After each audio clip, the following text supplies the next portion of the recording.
Now, the opportunism that is women's concept to love finds a parallel in men's concept of love, which is idealism. Men are idealistic. And I'm going to show you something here because I meant to show this the last time I was on, and I never really put this on. I actually still have it here. This is from an essay that I wrote. I believe it was back in 2014. And this is the opening picture, the opening, my photo editing skills here. This was the opening picture for a post that I wrote, and I want to say it's in, I believe it's one of the chapters in positive masculinity. And the title of this essay is Idealism. And if you want to go look it up, it's on therationalmale.com. Just type in idealism, you'll find it. Okay. The reason why I chose this is because I thought that this was the most poetic way to describe how men view the world and how women view the world. And I know women are going to go, oh, that's not me. I can't believe you do that. Well, remember what Dr. Pinker said. So Dr. Pinker said this, is that men tend to be interested in things and women tend to be interested in people. And those are of the gender differences that Dr. Steven Pinker has talked about in the past. They kind of, as far as me connecting dots here, they kind of find a parallel, I think, in not only the outlook on life, but just sort of also the gender differences in, say, respect or in love as well. And so you've got this, this woman taking a selfie of herself. And this sort of self-importance, like, take a picture of me now while I'm young and beautiful so I can remember this. Meanwhile, the boyfriend, I presume, has the Super 8 camera in the back there, and he's taking pictures of the outside world. He's looking outward while she is looking inward. And I think as a lot of people will probably say, well, that's, not all women are like that. Okay, well, no, but generally speaking, women tend to be more interested in people, and women and men tend to be more interested in things. We tend to be more idealistic. We tend to want to find ways to enforce our will upon the world. If we see a river and we want to say, what's on the opposite side of that river? We got to imagine a bridge and we got to find a way to get over there just so we can see what's on the other side. We enforce our will upon the world. Women have always had, evolutionarily speaking, to have strength in numbers. They were evolutionarily advantaged to form communications, to have better social networks, because it was a survival adaptation for them. For men, that's not saying that men couldn't benefit from teamwork. Of course they could. But for men, it was more about, what are we going to do? Women talk and men do. And we go out and we look for things, and we apply ourselves, and we look for what is possible. We want to believe in what is possible. You want to know why OnlyFans is so popular for incels and for guys who are really, looking for connection. It's because they still believe in that idealism. I shouldn't say that idealism is what's driving them to that.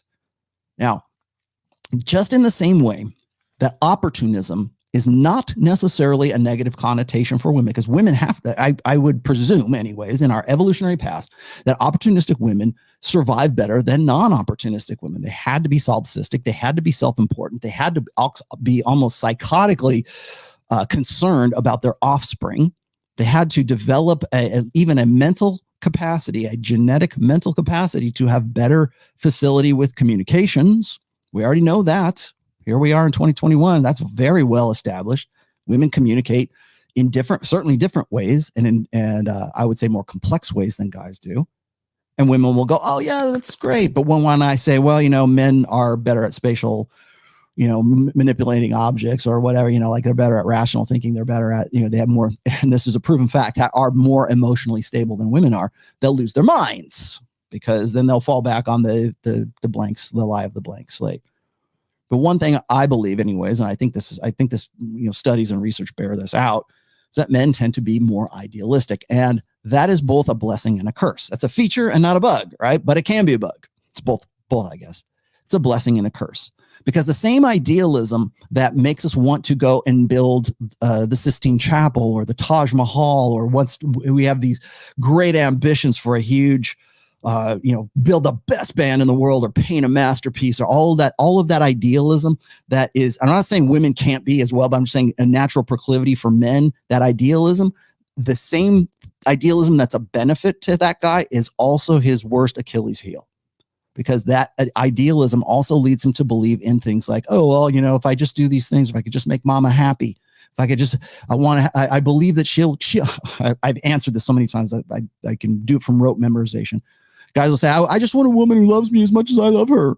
Right? Like when you steep a generation of men, several generations of men in blue pill conditioning and a female correct society, they're going to use that idealism in the correct terms, in that context. And that can be some of the worst things that you can possibly, some of the worst shit that you can possibly foist upon a guy, is to harness his idealism for the feminine imperative, or not even that, like for a religious imperative that's not in his best interest, or political imperative, or whatever.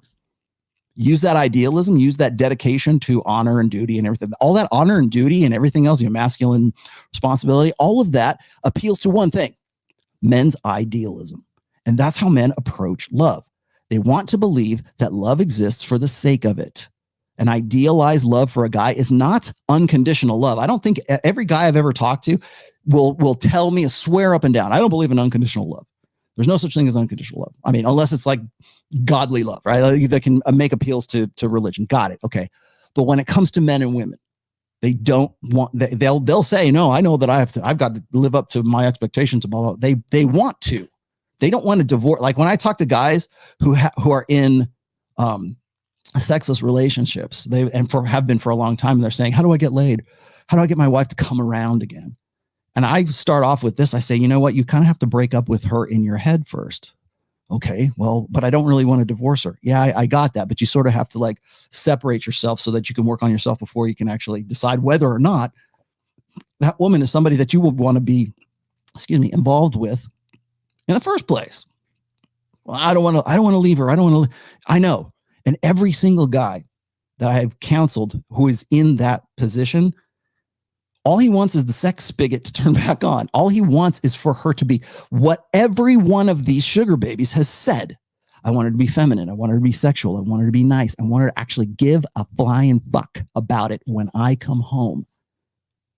What are these guys paying for? What are hookers paying? It's like what is it? Pretty Woman, right? I'm going to talk about that here. I got another video on this. It's like Pretty Woman, right? Julia Roberts and Richard Gere, right? The hooker with the heart of gold. She fucks you, but she listens to you. That's the appeal of OnlyFans, by the way. But they're listening to me. And it's like there's such the starvation, mass starvation from guys for like women who actually are concerned in some way. And I think that one of the reasons why they're so starved for this right now is because we tell women they don't have to do jack shit for a guy who doesn't deserve it. Well, if you've read my 4th book on religion, I've said this as well, is that what we've done is we've replaced men in the hierarchy of, God, man, woman, children, puppy dogs, whatever. We put women on top of that. Then we put children, then we put puppy dogs, and then we put the man at the bottom of that. And to go up that particular hierarchy, you could read about that in my 4th book. But we've sort of reversed things here by making women more hubristic, if you know what that means. They're more entitled. I mentioned this in that video clip, is like social media has done a great job at falsely inflating women's egos. We've been saying that for forever. Since at least 2012, man, at least since then, we've been talking about unrealistic expectations that women have. Well, that has morphed into hubris, into a proud entitlement, just for the sake of being a woman.